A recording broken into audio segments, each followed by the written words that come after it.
Le Festival international du film d'animation d'Annecy regorge de pépites visuelles et créatives qui dépassent souvent l'idée simple que l'on se fait de l'animation. Et nous recevons aujourd'hui un réalisateur qui nous propose une expérience secrète, un voyage cosmique à deux sens dans une réalité virtuelle chamanique. Bonjour Yann Kounen. Bonjour. Et merci à toi de nous accorder quelques instants pour discuter un peu de cette expérience dont je sors à l'instant d'ailleurs. Tu as l'air bien, tu as l'air... moi ça m'a rassemblé. Voilà, bah c'est bien. C'est une œuvre qui est en compétition, une œuvre VR qui est en compétition sur le festival. Est-ce que tu peux nous délayer un peu ce sous-titre à ta sauce? Alors Ayahuasca Cosmic Journey, c'est... Ayahuasca c'est la plante et le voyage cosmique, c'est-à-dire que c'est la proposition que peut avoir cette plante et la proposition en tout cas du film. Donc en fait, le film est la proposition de se retrouver face à un guérisseur amazonien en ayant bu les plantes psychoactives de la médecine traditionnelle de ces indigènes, donc connu sous le nom de l'ayahuasca, qui est un puissant psychotrope, mais qui est utilisé depuis des milliers d'années par les indigènes pour soigner. Donc, le soin et la médecine va être dispensé par des chants afin de guider le patient dans des visions,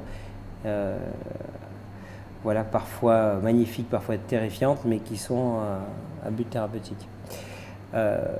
Voilà, donc l'expérience qui est proposée, c'est de le faire, on met un casque, on se retrouve avec quelqu'un devant et on va s'asseoir et comme on a bu, on va voir les visions qui vont commencer à s'ouvrir et le guérisseur avec ses chants va vous guider jusqu'à ce qu'il vous ramène à la fin dans la Maloka. Donc vous allez avoir des chants et des images et c'est une retranscription, ça a presque une sorte de fonction documentaire, en tout cas de ramener, de partager de l'information autour de cette médecine. Parce que la VR permet de manière beaucoup plus précise de retranscrire la nature de l'expérience, à savoir d'être entouré, d'être plongé dans un monde qui a une échelle un peu vertigineuse, avec lequel vous interagissez un peu, et cette sensation comme ça d'être à l'intérieur d'un monde, c'est vraiment ce que peut procurer la VR, puisque il n'y a plus d'écran, vous êtes dans le film. Et dans l'expérience d'Ayahuasca, vous êtes dans un monde. Cette idée d'expérience chamanique nous ramène, moi en tout cas m'a fait penser aux visions chamaniques qu'on avait dans Blueberry, et qui du coup nous laisse à penser que c'est des expériences très personnelles qui traversent ton œuvre, au moins depuis Blueberry. Alors c'est vrai que j'ai des visions d'ayahuasca dans Blueberry, mais aussi dans d'autres mondes, le documentaire que j'ai fait sur la médecine, sur l'ayahuasca. Et puis j'ai aussi fait des dessins, écrit des bouquins autour. C'est vraiment que c'est quelque chose que je trouve qui est important dans ma vie personnelle. Et du coup dans ma vie d'artiste, c'est un challenge d'essayer de partager ça avec aussi une justesse, à savoir que dans cette expérience on peut avoir aussi un peu peur. Parce qu'on part en vertige dans parfois des mondes qui sont sa propre obscurité qu'il faut traverser. Et donc, effectivement, la peur peut être au rendez-vous, mais on a les outils pour la dépasser. Et en tout cas, voilà, que ce soit dans Blueberry, on le voit, ou que ce soit dans Ayahuasca Cosmic Journey, c'est pas un journée avec des belles visions colorées. Il y a de la lumière, de l'ombre, la lumière de l'ombre, et c'est comme ça que fonctionne. C'est pour ça que c'est une médecine, c'est parce que elle vous enchante, mais elle va aussi vous faire plonger dans ce qu'il faut.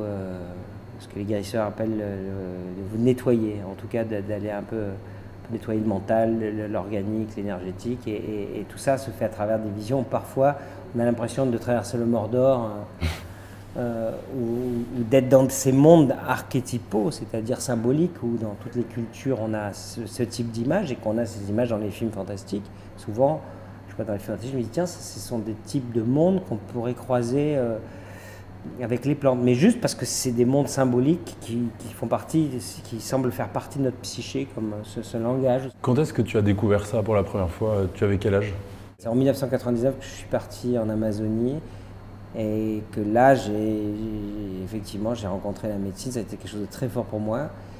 Et après, j'ai ensuite fait les films, les livres, et voilà, c'est toujours quelque chose qui est très présent dans ma vie, mais je l'utilise comme... Voilà, je vais tous les ans en Amazonie faire des diètes, passer du temps, prendre des plantes avec les guérisseurs. Et donc, sur ce genre d'expérience, en fait, la chose qui compte, j'ai découvert aussi, c'est le temps. Parce qu'au début, on se trompe beaucoup, comment dire, on a envie de ramener tout le monde avec soi parce que vous avez été positif, mais vous vous rendez compte que c'est pas forcément positif pour tout le monde. Il y a des gens c'est pas pour eux, c'est pas pour tout le monde en fait. Mais au bout du compte, ce qui est bien, c'est que la relation que vous créez avec avec les plantes, vous vous rendez compte sur le temps que ça permet de vous équilibrer, que par contre, il y a des moments où il faut s'en éloigner parce que justement, vous devez trouver votre équilibre ailleurs, puis où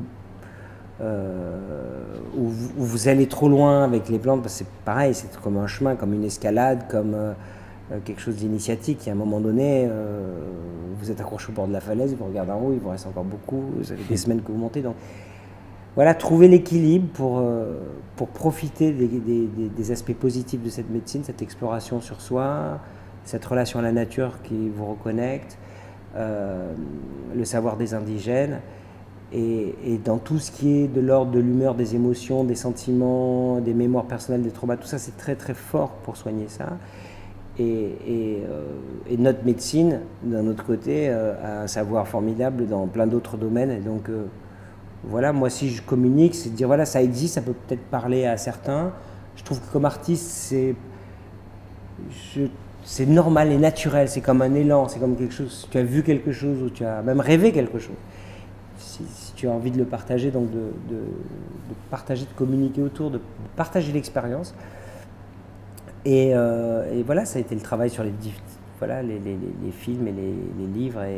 Et cette expérience VR représente vraiment le partage du début des sensations que peut provoquer une expérience forte, je précise. Hein. C'est quand même un peu un best-of de mes expériences. Mais qu'est-ce que ça peut provoquer? Il me semble juste de partager ça. Et c'est toujours, je trouve qu'aujourd'hui, le monde est fait de plein de manières de pouvoir retrouver son équilibre. Il y a plein de choses qui viennent de partout. Il y a des gens qui vont trouver leur équilibre en faisant de la méditation, du yoga, d'autres du sport. Mais je crois que le monde et la profusion d'images, la profusion de vitesse dans laquelle on est, nous demande en contrepartie à faire aussi une forme de travail pour essayer de se retrouver son centre dans le flux d'une vie contemporaine beaucoup plus agitée qu'il y a peut-être 10 ans, encore plus, énormément plus qu'il y a 20 ans. Et voilà, je sais que pour moi ça fonctionne, mais je fais par exemple aussi du yoga, je fais aussi de la méditation. Mais voilà, je pense qu'artistiquement, c'était dès que j'ai mis un jour un casque sur la tête pour un autre film qu'on m'a proposé de faire. Seven Lives. Voilà, c'était Seven Lives. Et quand j'ai mis le casque sur la tête, j'ai dit il n'y a plus d'écran, je flotte dans un espace. Et donc, c'est exactement la sensation que j'ai avec les plantes. Et c'est peut-être le moment de refaire une œuvre de création autour de ça, puisque le but est toujours d'essayer de partager au plus proche de la réalité de l'expérience. Quoi qu'il arrive, c'est comme l'amour, c'est comme certaines choses, ou c'est comme le vertige, on prendra toutes les expériences qu'on veut. C'est une chose de le faire en réalité virtuelle, on voit, hein, si vous êtes accroché à un mur d'escalade, vous voyez. Après, c'est autre chose d'être physiquement accroché à un mur d'escalade. Donc ça a toujours la limite de ce que c'est, mais ça permet de commencer à ressentir certaines choses et de vivre cette expérience un peu. Le guérisseur avec lequel tu as travaillé sur ce projet Ayahuasca, finalement, il est presque co-réalisateur de cette œuvre, puisqu'il amène sa vision, son cadrage, son chant. On peut dire ça, ouais. C'est vrai. Bon. Ça fait un petit peu penser à Enter the Void de Gaspard Noé. Quelque chose de résolument engagé. Et du coup, on sait que tu as collaboré avec lui sur je l'ai amené en Amazonie, Gaspard. Donc Enter the Void a aussi l'influence des guérisseurs amazoniens. On sent la ligne. Et l'autre ligne qui te caractérise, c'est l'engagement, le fait de choisir un film pour une cause, pour quelque chose qui te traverse plus que simplement comme artiste. Comment est-ce qu'aujourd'hui tu choisis tes projets? Est-ce que c'est l'excitation de cette disparition du quatrième mur, cette ouverture technologique qu'amène la VR, ou est-ce que c'est la puissance de ce que tu vas pouvoir faire passer qui te guide? Je pense que c'est un mélange de plein de choses. C'est-à-dire que là, il y a d'abord une curiosité de cinéaste. Je ne parle pas pour Ayahuasca, ça c'est mon projet personnel. Pour les autres qui sont des œuvres plus collectives et qui sont venus vers moi de l'extérieur, c'est vrai que c'était aussi le moyen d'expérimenter avant tout plein de choses et de raconter une histoire intéressante et de faire ton travail de réalisateur par rapport à est-ce qu'on peut faire percevoir et comment faire percevoir certaines choses et comment naviguer. L'implication de la VR est très forte, c'est-à-dire que j'ai découvert aussi que la VR, elle ne va pas s'imprimer aujourd'hui comme le souvenir d'avoir vu un film. Elle va s'imprimer comme une expérience vécue. Par exemple, tu vois quelqu'un qui joue de la guitare en VR, tu le regardes, quand tu vas repenser au film, bien sûr, tu saurais que tu as mis un casque VR, mais quelque part, c'est venu dans un bloc mémoire cognitif qui a intégré le fait que comme tu peux faire ce que tu veux, tu as vécu quelque chose. Donc si tu vis quelque chose de traumatique avec de la VR, tu vas prendre une énergie plus profondément du trauma. On sait qu'on peut être traumatisé par un film, simplement, par une musique, par une chose qu'il va falloir travailler pour évacuer l'énergie qui t'est rentrée et qui t'a un peu bousculé ton équilibre par les arts. Mais la VR, c'est plus profond. Et donc, une des choses que j'ai refusé en cours de route, découvrant ça, j'ai essayé de faire des films d'horreur en VR, enfin de regarder, et j'ai senti, ça c'est peut-être aussi mes systèmes de détection via mon temps passé avec les Indiens, mais j'ai senti cette énergie qu'il fallait faire très attention. Et donc, j'ai décliné l'offre, par exemple, de faire un film même d'horreur potache en VR, parce que je pense que avec la VR, il faut faire un peu attention. Ouais. Voilà. Je ne sais pas si tu as vu cet épisode de Black Mirror où on voit un mec qui découvre justement un jeu vidéo très avancé et où on s'aperçoit qu'en fait en une milliseconde de cerveau, il est allé très très très loin. Juste entre parenthèses, c'est des choses qui t'intéressent, cette exploration on va dire des déviances de nos technologies et de leurs impacts sur nos... J'aime bien Black Mirror et c'est intéressant parce qu'au fond, ceux qui peuvent réellement réfléchir sur les déviances du futur, et ça a toujours été le cas, c'est les écrivains, les cinéastes, c'est pas les politiques, ils ont les mains liées. Donc, et les yeux bandés. Ouais, voilà, donc il est clair que le rôle social et le rôle par rapport à notre monde des artistes en général, c'est d'essayer et de la science-fiction en particulier, c'est d'essayer de dire attendez, regardez, on peut aller l'attention. Tu sais, on parle toujours de science, il y a d'un côté la science, puis il y a les arts d'un côté. En fait, non, il n'y a que des sciences pour moi.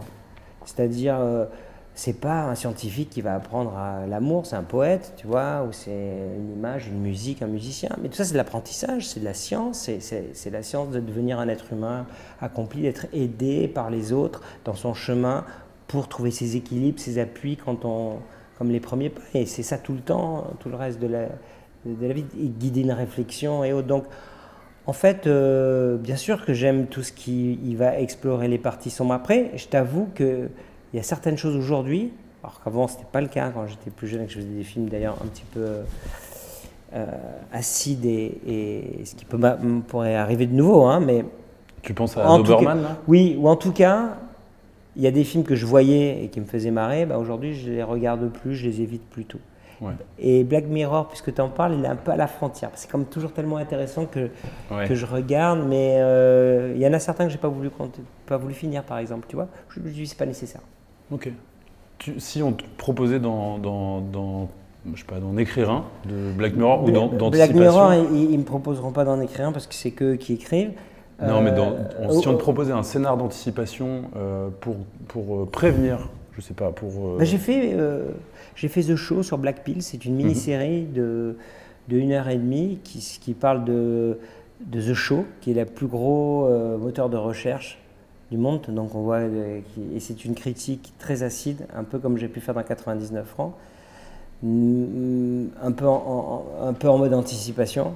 Donc j'ai un peu eu, je trouve, avec 99 francs ou The Show, alors c'est pas vraiment de la science-fiction, mais j'ai déjà fait un peu ce type de travail et je le ferai avec plaisir. Et j'aimerais bien faire une œuvre de science-fiction. Mais le problème de la science-fiction, c'est que ça coûte beaucoup d'argent et qu'en France, c'est pas tellement la culture et qu'aujourd'hui, le cinéma est un peu sinistré. Donc on peut faire que des choses beaucoup plus conventionnelles. Et Donc si on va faire des choses créatives, en général, il va falloir aller vers les networks ou vers la VR, plus que vers le cinéma mainstream qui n'est plus ce qu'il était dans les années 2000. Ouais.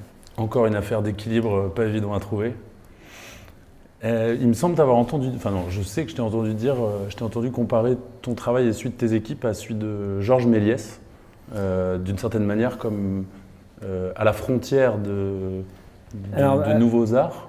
Alors, je le compare pas, je dis juste, c'est pas comparable, genre Méliès c'est un grand inventeur, mais je dis juste, au fond, on est dans ce type de période. C'est ça. Alors, Méliès, quand il vivait ces trucs, on verra ce qui va être dans le futur, mais j'ai l'impression d'être effectivement en train de se dire, mais mince, qu'est-ce qu'on peut faire avec cette machine? À l'époque, c'était le cinéma, on va faire du trucage. Ben, nous, on commence à essayer de faire des choses et qu'on on est vraiment au début de quelque chose. Donc oui, en ce sens-là, c'est une façon rapide de dire qu'on est au début d'un art qui va peut-être devenir quelque chose de très important et de très vaste dans notre société, la réalité augmentée ou la réalité virtuelle, et qu'on est dans les balbutiements, mais comme était le web dans les années 90. C'est-à-dire quelque chose où tout le monde se dit mais il y a un truc à faire mais personne ne fait rien et les gens regardent le truc en disant moi le web je vois pas ça va me servir moi dans ma vie. On voit que ça a mis du temps. Est-ce que c'est aujourd'hui? Je pense que l'AR et la VR c'est aussi important que ça, mais peut-être ça va mettre 20 ans si la planète tient encore debout et qu'on l'a pas fracassé complètement, on verra quoi. Bonne question. On a une question qu'on pose à tous nos interviewés, qui est la dernière. On leur demande de s'adresser à la caméra et en fait de s'adresser à un personnage qui a marqué leur vie. Donc on a eu des réalisateurs de grands blockbusters américains qui ont remercié des petits personnages d'animation. Toi, si tu devais remercier un personnage qui a croisé ta vie à un moment donné, d'animation ou pas d'ailleurs, qui est-ce que tu remercierais? Un personnage de fiction? Un personnage, ouais. Du coup fiction. Fiction, d'accord. Pas quelqu'un que j'ai croisé. Un personnage de fiction? Moi, j'ai croisé un personnage à l'âge de 14 ans qui a quand même pas mal changé ma vie, c'est Paul Muad'Dib. Voilà. Et c'est un roman que j'ai lu d'une à l'âge de 14 ans et je me suis totalement identifié à ce personnage. Et ça m'a accompagné, c'est un roman que j'ai lu tous les ans. Donc je crois que ça a été ma première expérience mystique et politique et c'est de la science-fiction. Je dirais aussi que, étonnamment, je me suis souvenu quand j'étais en Amazonie que dans Dune, il y avait le fameux breuvage, l'épice qui ouvrait le monde de la préscience, les sœurs du Bene Gesserit, et que tout ça allait puiser aussi ses sources dans les guérisseurs traditionnels, toute son inspiration. Et je me suis dit, tiens, c'est intéressant, parce que est-ce que Frank Herbert ne m'a pas en partie envoyé en Amazonie ?